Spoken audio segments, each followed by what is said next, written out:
Good morning, good morning. It is another blessed and beautiful day. This is Chris, and of course, I'm coming to you with the verse of the day, coming from Luke chapter 23, verse 34, which reads, Then Jesus said, Father, forgive them, for they know not what they do. And they parted his clothes and cast lots. Jesus said, Forgive them, for they know not what they do. We just celebrated Easter, the death, the burial, the resurrection. But what we have to know is that all of that kicked off because of betrayal. It kicked off because Judas, who was one of the disciples, betrayed Jesus. Now, he was right along with the other 11 disciples, going from city to city and, testifying and talking about the goodness and seeing the miracles and the healings that Jesus was doing. And he betrayed Jesus. Judas betrayed Jesus. One of the disciples, one that was close to him, the closest to him, betrayed him. So I said that to say that sometimes betrayal is going to come from the people that are close to us. It's going to happen, but we still have to forgive them. No matter the magnitude of the betrayal, we still have to forgive. Jesus said, Forgive them, for they know not what they do. Judas was born with the sole intention of betraying Jesus. I don't think he knew that until he did. But his whole sole purpose on earth was to betray Jesus, because everything had to play out the way that it did. But he didn't know that that was his purpose. But you have to think, for him to be born with that purpose, to betray Jesus, that's one heck of a purpose. That's one heck of a plan.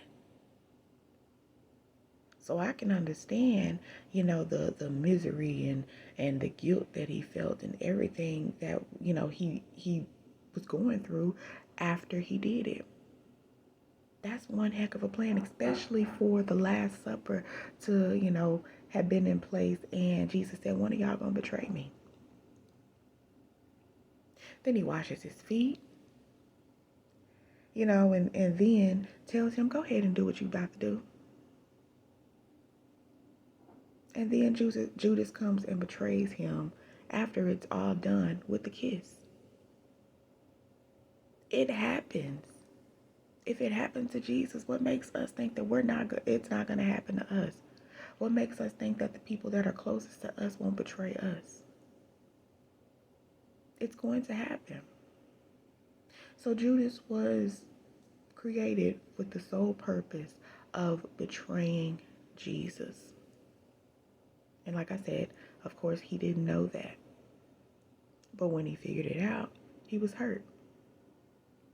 What we have to know is that sometimes the people that betray us, they don't know why they do the things that they do. But they do it. We've heard that saying before, that hurt people hurt people. So people go through all type of traumas and emotions and feelings and thoughts, that stem from their childhood. It does. It stems from their childhood most of the time.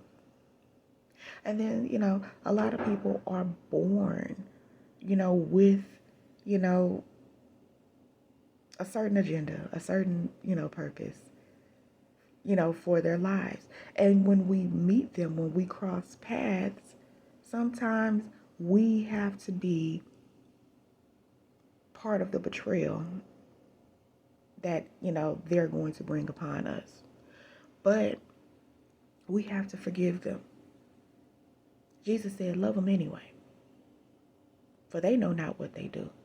They don't know, the part that they play in your healing, your deliverance. Because when they betray you, it's for you to learn the lesson. It's for you to still love them. We talked about the fruits of the Spirit.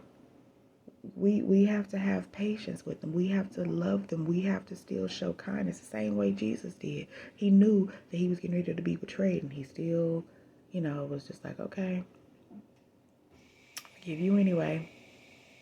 Wash your feet. All right. It's cool. We have to have that same attitude. We have to have the same mindset. Is it easy? I've said it before. No, not when we're in our flesh. It's not. But when we take on the ways of God, when we take on the thoughts of God, when we are operating in the Spirit instead of the flesh, it does become easy to say, you know what, I forgive you. I forgive you. Because sometimes it takes that wisdom. It takes that wisdom to know that that the person that betrays you does not know why they do the things that they do. People go through life every day just living however they live and have no real reason, no real thought as to why they do the things they do. So we as Christians, we as believers, we as followers, we as the light have to remember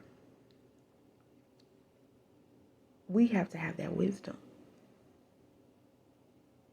And we have to still forgive them. We have to still love them. We have to still show kindness.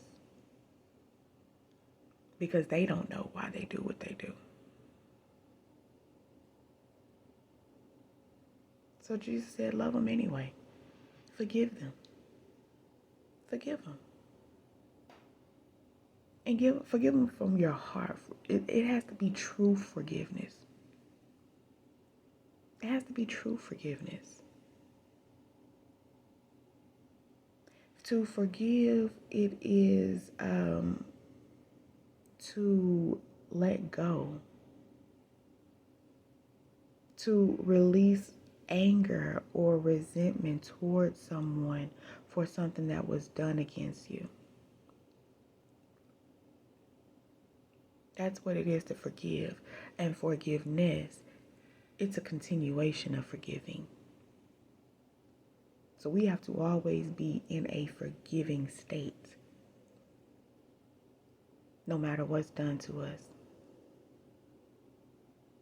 It sounds really crazy, but it sounds crazy to our flesh, but it can be done. It really can. It can be done. So, again, no matter what's done, no matter how great it is, love them anyway. Forgive them anyway. For they know not what they do. But we have the wisdom.